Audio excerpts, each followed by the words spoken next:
Assalamualaikum warahmatullahi wabarakatuh.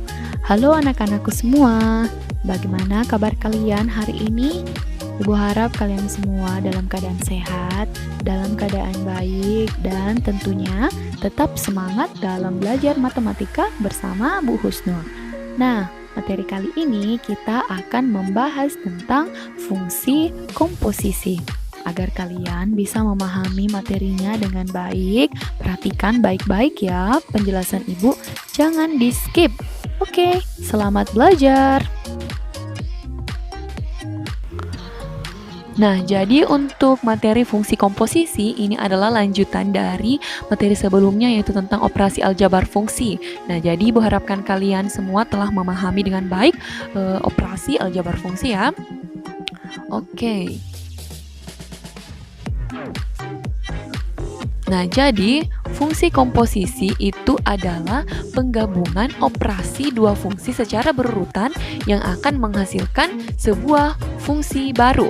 Nah, jadi komposisi dua fungsi fx dan gx itu dinotasikan dengan f bundaran gx atau g bundaran fx. Nah, ini ada bulat-bulat di sini, itu dibacanya bundaran ya. Nah, jadi f bundaran gx itu sama dengan fgx. Nah, ini sama dengan, ini bundarannya dihilangkan, diganti kurung, nah jadinya gx. Ya, bisa ya. F bundaran gx itu sama dengan fgx. Nah, nanti kita akan menyelesaikan ini dari belakang. Gx-nya terlebih dahulu yang akan diselesaikan. Kalau yaitu G bundaran Fx, maka sama dengan G Fx ya. Nah, jadi kalau seperti ini maka Fx-nya yang terlebih dahulu yang akan diselesaikan. Lanjut, sifat fungsi komposisi. Yang pertama yaitu tidak berlaku sifat komutatif. Nah, F bundaran Gx itu tidak sama dengan G bundaran Fx. Nah, berbeda kalau misalnya penjumlahan. 2 ditambah 5 itu sama saja dengan 5 ditambah 2, ya kan? Nah, namun untuk fungsi komposisi itu tidak berlaku komutatif. F bundaran Gx itu tidak sama dengan G bundaran Fx. Yang kedua, berlaku sifat asosiatif.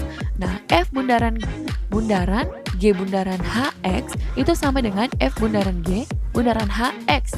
Nah, jadi kita perhatikan di sini, jika G bundaran H-nya terlebih dahulu yang diselesaikan, lalu dimasukkan ke fungsi F, atau fungsi H yang dimasukkan ke dalam F bundaran G, itu sama saja hasilnya. Ya, yang penting urutannya sama, FGH, FGH. Oke ya? Bisa? Jadi berlaku sifat asosiatif. Yang ketiga, terdapat unsur identitas. Jadi F bundaran IX itu sama saja dengan I bundaran Fx, hasilnya tetap Fx. Nah, jadi itu adalah identitas. Selanjutnya kita ke contoh soal. Untuk contoh soal yang pertama, diketahui fungsi Fx 3x kuadrat dikurang 1, Gx-nya 2x tambah 5. Nah, tentukan nilai dari F bundaran Gx dan G bundaran Fx.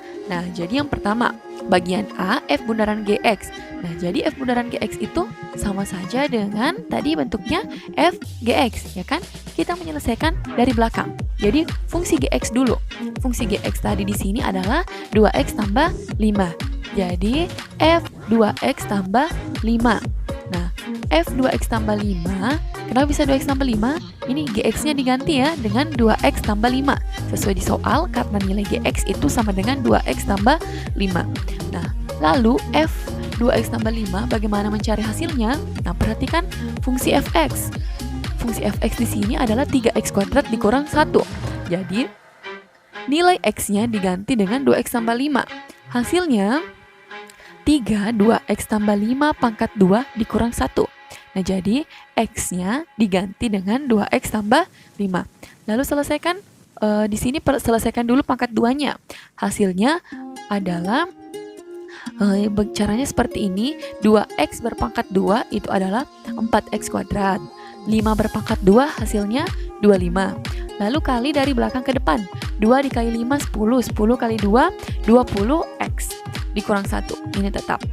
Lalu hasilnya 3 kali 4x kuadrat 12x kuadrat, 3 dikali 25 itu 75, 3 kali 20x itu 60x dikurang 1. Lalu urutkan dari pangkat tertinggi ke pangkat terendah. Hasilnya 12x kuadrat tambah 60x tambah 74. Karena 75 kurang 1 hasilnya 74. Oke, selesai untuk bagian A. Lanjut ke bagian B, G bundaran Fx. G bundaran Fx itu sama dengan Gfx. Nah, jadi kita selesaikan dari belakang, Fx. Fx-nya tadi kan 3x kuadrat dikurang 1. Jadi, G dalam kurung 3x kuadrat dikurang 1. Bisa ya dipahami sampai di sini? Nah, karena di sini adalah fungsi G, kalian perhatikan fungsi Gx. Gx-nya di sini 2x tambah 5, ya kan? Ganti x-nya dengan 3x kuadrat dikurang 1. Jadi, 2 dalam kurung 3x kuadrat dikurang 1 ditambah 5. Nah, ini sesuai dengan ini ya, fungsi Gx. X-nya saja diganti dengan 3x kuadrat dikurang 1. Hasilnya 2 kali 3x kuadrat, 6x kuadrat. 2 kali min 1, min 2, nah tambah 5. Ini turun saja. Jadi hasil akhirnya 6x kuadrat ditambah 3.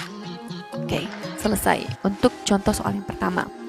Nah, untuk contoh soal yang kedua, diketahui fungsi fx 2x, gx x kuadrat dikurang 1, dan hx 4x tambah 3. Nah, tentukan nilai dari g bundaran h bundaran f min 1. Nah, untuk soal seperti ini ada dua cara. Nah, jadi cara yang pertama, kan di sini g bundaran h bundaran f. Cari dulu g bundaran h bundaran fx. Nah, jadi ini kalau dijabarkan hasilnya adalah g h fx, ya kan? Nah, jadi kita kerjakan dari belakang. Fx terlebih dahulu. Fx kan di sini nilainya adalah 2x. Jadi fx-nya diganti dengan 2x. Hasilnya g h 2x. Nah, dari belakang berarti selanjutnya fungsi h. Nah, di sini fungsi h-nya 4x tambah 3, ya kan? Jadi x-nya diganti dengan 2x. Jadi g dalam kurung 2 dalam kurung 2x ditambah 3. Jadi 4 dikali 2x itu adalah 8x tambah 3. Nah, karena di sini tinggal g, perhatikan fungsi g. G di sini adalah x kuadrat dikurang 1. Ganti x-nya dengan 8x tambah 3. Nah, karena di sini x-nya berpangkat 2, berarti 8x tambah 3 juga berpangkat 2 dikurang 1. Nah, bagaimana tadi caranya mengkuadratkan? Jadi 8x dulu berpangkat 2. Hasilnya 64x pangkat 2. 3 pangkat 2 hasilnya 9. Lalu kali dari belakang ke depan. 2 kali 3, 6. 6 kali 8x, 48x. Lalu kurang 1. Lalu urutkan dari pangkat tertinggi ke pangkat terendah, yaitu 64x kuadrat tambah 48x tambah 8. Nah, kalau sudah dapat hasilnya seperti ini, ganti x-nya dengan min 1 ya. Sesuai di soal dia minta nilai min 1. Berarti disubstitusi x kuadrat diganti dengan min 1.